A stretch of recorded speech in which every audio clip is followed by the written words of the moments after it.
حضرت صالح علیہ السلام، حضرت ہود علیہ السلام کی امت جو عاد کہلاتی تھی وہ اللہ تعالیٰ کے عذاب سے ہلاک ہو گئی، اور اس میں باقی بچے ہوئے لوگ پھر آباد ہوئے، ان کی اولاد بڑھتی گئی، انہوں نے اپنا نام سمود رکھا۔ یہ لوگ بھی آہستہ آہستہ بت پرستی کرنے لگے اور برے کاموں میں پڑ گئے، تو اللہ تعالیٰ نے ان کے پاس حضرت صالح علیہ السلام کو نبی بنا کر بھیجا۔ انہوں نے اپنی قوم سے کہا کہ اللہ تعالیٰ نے قوم ہود کے بعد تم کو سردار بنایا اور زمین پر آباد کیا۔ تم زمین میں بڑے بڑے محل بناتے ہو اور پہاڑوں کو کاٹ کاٹ کر اس پر بھی گھر تراشتے ہو۔ تم اللہ تعالیٰ کی نعمتوں کا شکر ادا کرو اور زمین میں فساد مت پھیلاؤ۔ ان کی قوم کے امیر اور سردار لوگ جو غرور کرتے تھے، انہوں نے ان غریبوں سے پوچھا جو حضرت صالح علیہ السلام پر ایمان لے آئے تھے کہ بھلا تم کو یقین ہے کہ صالح کو اللہ نے نبی بنا کر بھیجا ہے؟ ان غریب ایمان والوں نے کہا کہ ہاں، ہم کو یقین ہے کہ حضرت صالح علیہ السلام کو اللہ تعالیٰ نے نبی بنا کر بھیجا ہے۔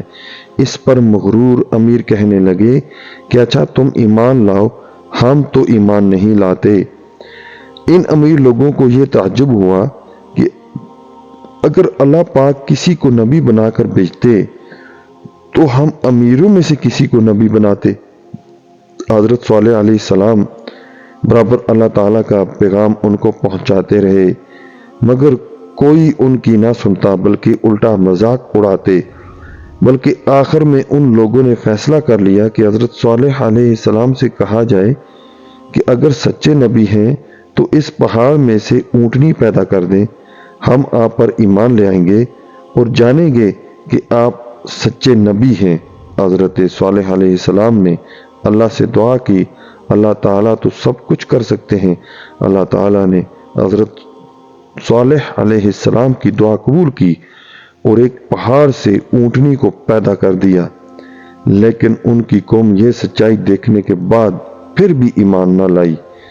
یہ اللہ کی اونٹنی ایسی تھی کہ جس چشمے پر جا کر پانی پیتی تھی سب پانی ختم کر دیتی تھی۔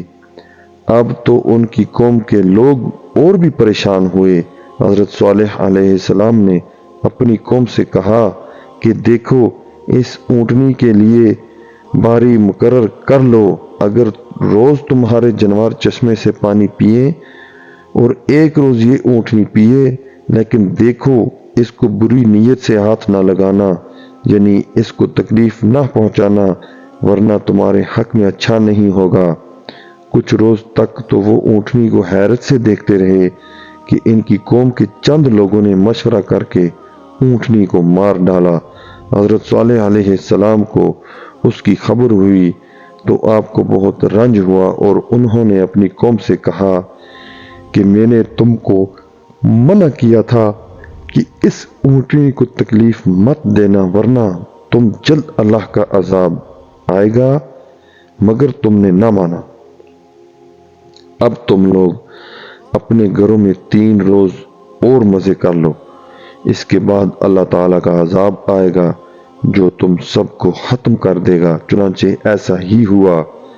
اللہ تعالیٰ نے حضرت صالح علیہ السلام اور ان لوگوں کو بچا لیا جو ایمان لے آئے تھے، لیکن جو لوگ ایمان نہیں لائے تھے ایک بڑی ہیبت ناک اور خوفناک آواز پیدا ہوتی جس سے وہ اپنے گھروں میں اوندے پڑے رہ گئے اور مر گئے۔ ایسا معلوم ہوتا تھا کہ کبھی یہ یہاں رہتے ہی نہ تھے۔ جو لوگ خدا کے حکم پر نہیں چلتے اور پیغمبروں کا کہنا نہیں مانتے ان کا یہی حال ہوتا ہے۔ اللہ پاک ہم سب کو اپنے عذاب سے بچائے اور اپنی اور اپنے رسولوں کی اطاعت نصیب فرمائے۔ آمین ثم آمین۔